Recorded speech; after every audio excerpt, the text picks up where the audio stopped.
We all seek growth. We seek clarity. We seek to be the master of our own lives. But what if the greatest obstacle to your freedom is not within you, but designed by forces outside of you?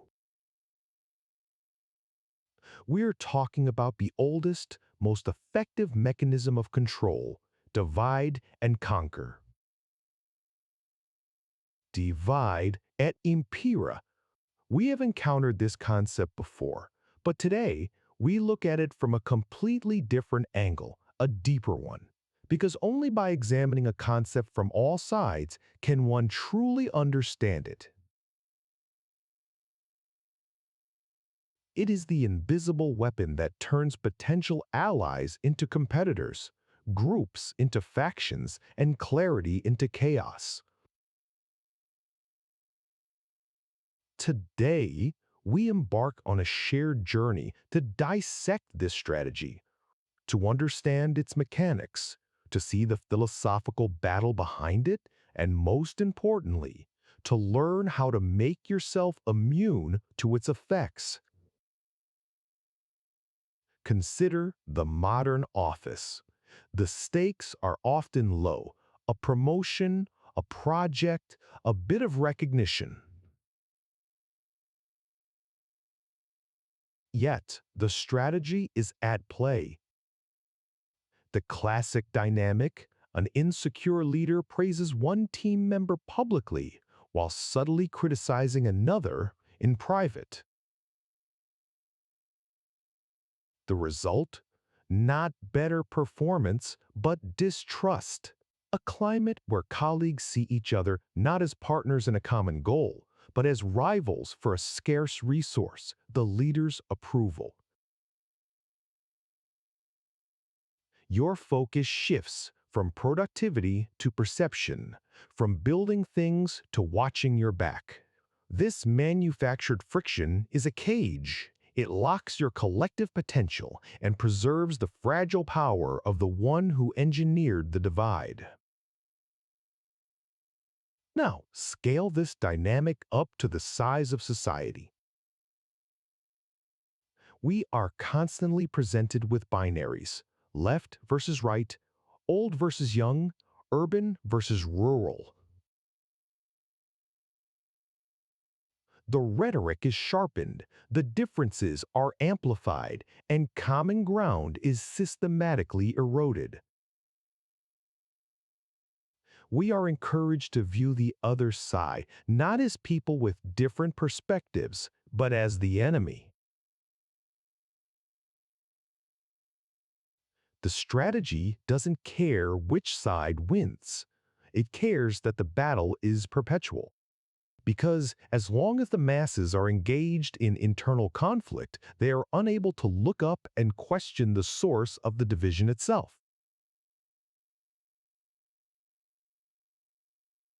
The power structure remains untouched, hidden behind the spectacular display of the people fighting each other. To resist the weapon, we must first understand the mind of the one wielding it. Two words: Niccolo Machiavelli. He published his clinical manual, The Prince, in the early 16th century. It is a cold, clinical manual on acquiring and maintaining power. Machiavelli wasn't necessarily evil, he was pragmatic. He observed how the world actually works, not how it should work. And the key insight for him? It is safer to be feared than to be loved if you cannot be both. And what induces fear more effectively than uncertainty and mutual suspicion? Or the Machiavellian ruler, the division of his subjects is not a regrettable byproduct, it is a deliberate instrument. A checkmate against unified resistance. This concept has been successfully and systematically used by the world's powerful ever since its publication. Most people do not even realize they are being manipulated by this concept to serve the needs of the powerful. The strategy isn't about grand declarations. It is about subtlety. Machiavelli's genius lies in exploiting existing fault lines. He doesn't invent the differences, he weaponizes them. Imagine a loose rope. The clever ruler doesn't try to break it by pulling. He simply introduces a wedge to fray the existing strands. At the workplace, this is done by selectively rewarding mediocrity.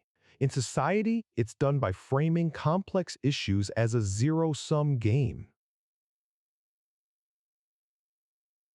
The effect is the same. The populace focuses their anger and attention laterally on each other instead of vertically on the source of their problems. Now, let us turn to the ultimate philosophical antidote to manipulation, Immanuel Kant. While Machiavelli speaks to the ruler, Kant speaks to you, the individual. Kant's entire philosophy, particularly his work on enlightenment, is a declaration of independence for the human mind, demanding self-sovereignty. His famous motto, sapere aude, dare to know, dare to use your own understanding. He recognized that true freedom is not the absence of external constraints, but the capacity to govern oneself by reason.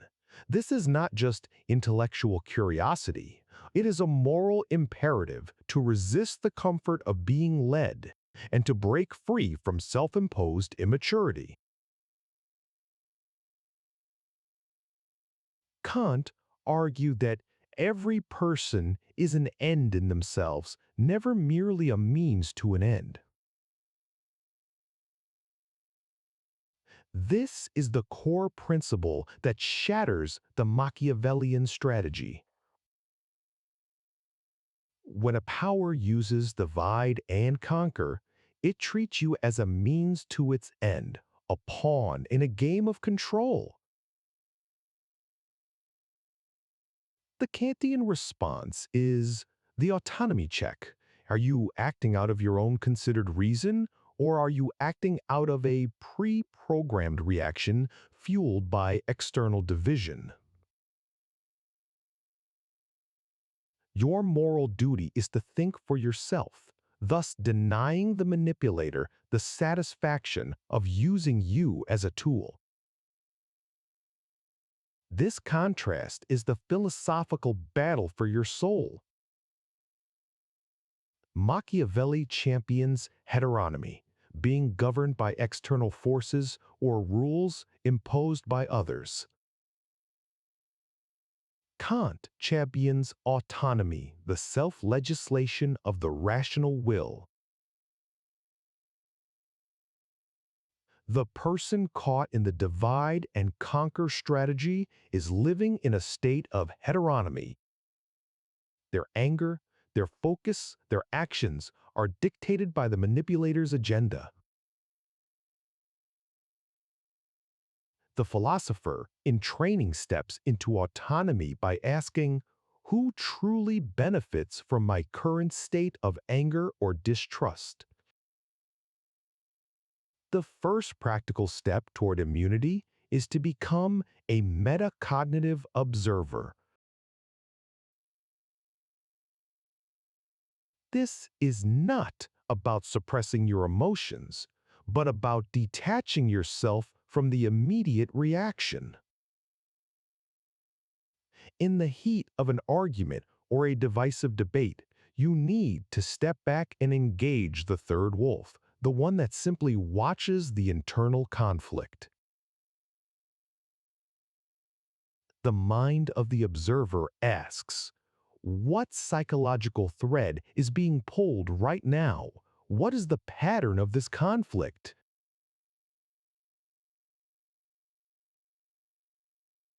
You are shifting from being a passenger in the conflict to being the cartographer of the conflict's terrain. Once you've observed the pattern, you move to the synthesis check. The purpose of division is to prevent unity. Your antidote must be the opposite.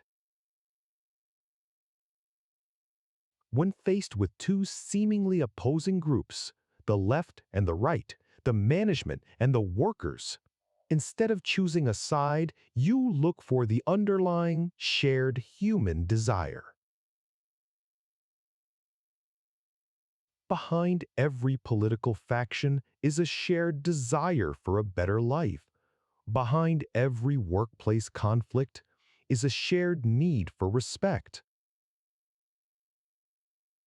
By focusing on the shared need, you are performing a Kantian act of unity, respecting the other as an end, not merely a problem to be defeated.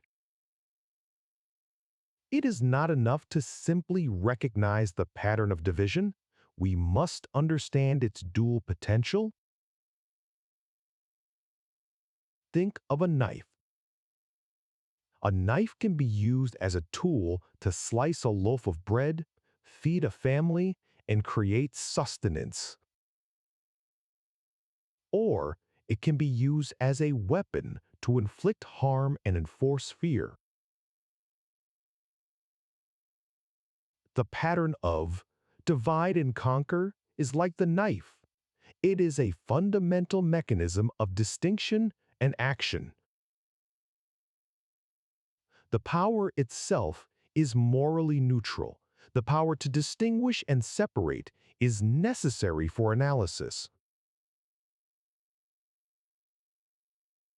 When is the knife a tool? When you use the principle of division for clarity and self-improvement. For instance, when mastering a new skill, you must divide it into manageable steps. You separate the learning phase from the application phase. When reflecting on your habits, you must divide the good wolf from the bad wolf, a concept we've explored before. This is you, the philosopher, using the principle of division not to conquer others, but to conquer the chaos within your own mind. This is autonomy in action. Now, return to the workplace. If you use the principle of distinction to divide a complex project into clear, interdependent roles, this fosters collaboration. This is the tool. If you use it to divide your team through gossip and favoritism, this fosters competition. This is the weapon, one W of the shock that the re and men. In society, if you distinguish between facts and emotions, between principle and personality, you find truth. That is the tool. If you distinguish only to demonize and dehumanize, you find division. That is the weapon. The decisive factor is the intent. Why is the action being taken? Is it to create clarity, cooperation, and growth? Or is it to create confusion, dependency, and control? The person of true integrity, the growth philosopher, recognizes the dual nature of all power. They use the knife as a surgeon's scalpel, precisely, ethically, and only for the purpose of healing and advancement. They refuse to pick up the knife when it is handed to them by someone whose intent is only to preserve their own power through the fragmentation of others. The journey to personal mastery is not a passive one. It demands constant vigilance. The world will continue to offer you binaries, factions, and easy targets for your anger. The path of the philosopher is to recognize the trap, to embrace Kant's challenge, dare to know, dare to step out of the shadows of manipulation and into the sunlit clarity of your own autonomous thinking. That is the ultimate resistance. The wise growth philosopher recognizes these patterns as means of manipulation and does not fall for them. He makes his own decisions and leads in fulfilled and self-determined life, while the fool lets himself be manipulated and makes decisions that only benefit his manipulators but harm himself. This journey of self-mastery is only strengthened through shared reflection. Where in your own life have you seen the divide and conquer strategy at work? And more importantly, how did you apply your autonomy to resist it?